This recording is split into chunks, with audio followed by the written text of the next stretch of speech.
Hey everybody, sorry to be a little bit late here. We are actually trying some new equipment, a new microphone and also a gimbal that will allow us to more effectively follow. Am I going in first? Yeah. Okay, let's have me go in first. Perfect. More effectively follow our wonderful little California quail, Callie, because last time we tried to do this, we struggled to keep up with them. In case anyone's wondering, I'm saying hello to people that I notice pop up on the screen. So, I gotta get past here. There we go. Thank you.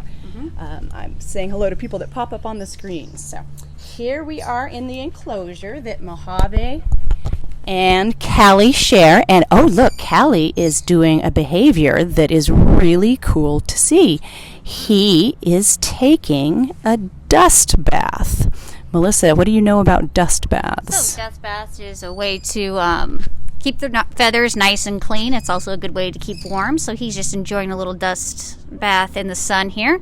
So Callie, our California quail, just recently came to us last year. We believe he's about 2 years old. And the reason that he is non-releasable is because he was probably kept as a pet and raised by humans. And as we know, that's just not good for them. They need to learn how to be a quail or be their wild self from their parents so that they can survive in the wild.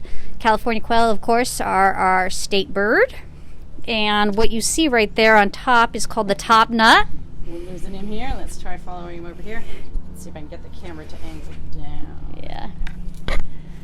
So in that top knot actually is composed of about 6 feathers there.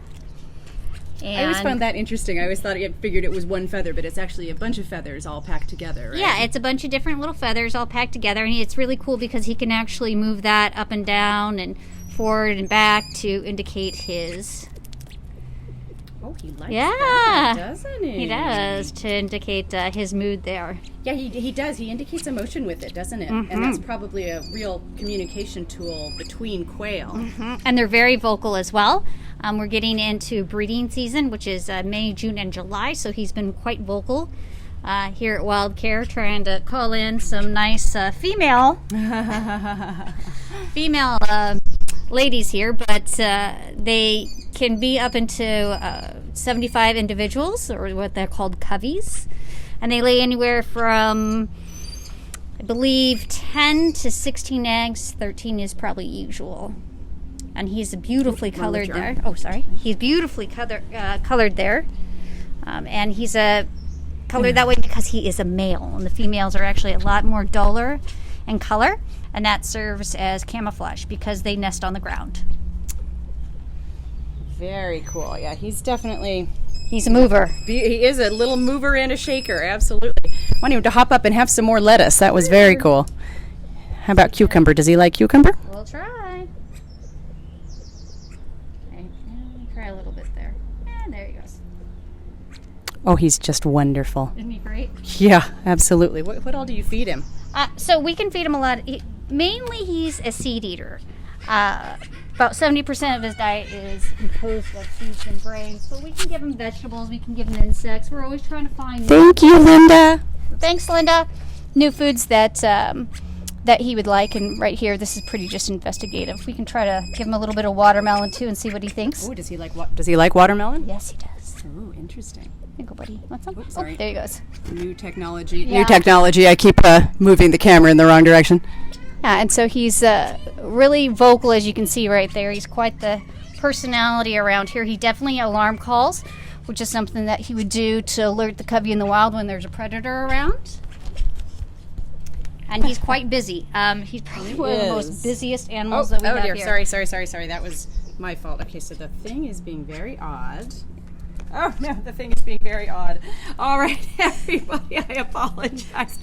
In our attempts to have a better viewing experience for you, I'm afraid I've made you all queasy and given us some difficulties. So we'll continue watching Callie here for just a second.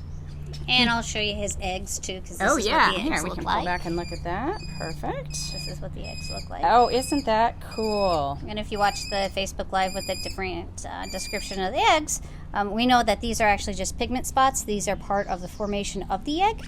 And they are shaped a little bit more cylindrical here. in a cone shape at the top there, and so that helps for on the ground so that it doesn't roll off. Right. So keeps them in the nest. And of course, quail nest, or you're in the shade. Oh, sorry. There you go. Quail nest on the ground. They nest on the ground. Yep. And of course, it's a bunch of different colors here, and obviously that goes for camouflage too, because they're a real big prey species for tons of predators. Yes. So they want to make sure that these eggs are nice and camouflaged and protected. Absolutely. That makes perfect sense. He's such a busy guy behind us here. He is. He's quite. Okay, is this going to work now? Quite wonderful to have as an ambassador. I just never really knew anything about quail. It's not a species that I was familiar with. Down here, of course, we have Mojave. Yes. Who shares Callie's enclosure. And is also our state reptile. So we have our we have state a little bird. California enclosure here. We do. We have, and he's coming over for some nice bite of lettuce. He too likes lettuce.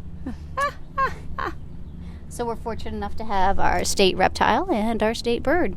And Mojave here is pretty much the same story as the quail, in the fact that we think he was raised by a human. Yeah. Kept as a pet. Kept as a pet, yeah, you know. I think he was found wandering down the street He in was. Mendocino. He was. Yeah. Uh-oh, my camera thing is being weird. I don't know what it's doing. Sorry. It's like a roller coaster Everyone, ride. I apologize for making everyone queasy. Clearly, we do not yet know how to use our equipment. We'll watch Mojave eat for just a couple more minutes here, and then we will go inside and try to figure out what the heck is happening with our new gimbal. Yes. But yes, so he is 66. They can live, probably up to 80 years, even more than that. So Mendocino is, of course, really far from the Mojave Desert, which is the normal habitat of our Mojave Desert Tortoise here.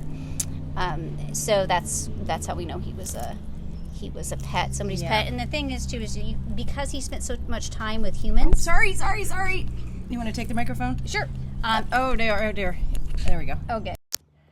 Is that he can't go back out into the wild because he spent so much time with humans, and when you spend a lot of time with humans, they can carry diseases back into the wild population. And since these guys are threatened... Oh no, the thing came out. Oh no. Curious about that. I apologize, everybody. We are clearly having a bunch of technical difficulties. We're going to let you go for today. Yes, Linda, we will continue to take excellent care of both Mojave and Callie, and we will be back with you tomorrow with something that hopefully works better. Yes. Thanks for joining us, everybody. Visit us online at discoverwildcare.org. And everyone stay healthy, stay well, and we'll see you tomorrow at 1 o'clock. Thanks. Thank you.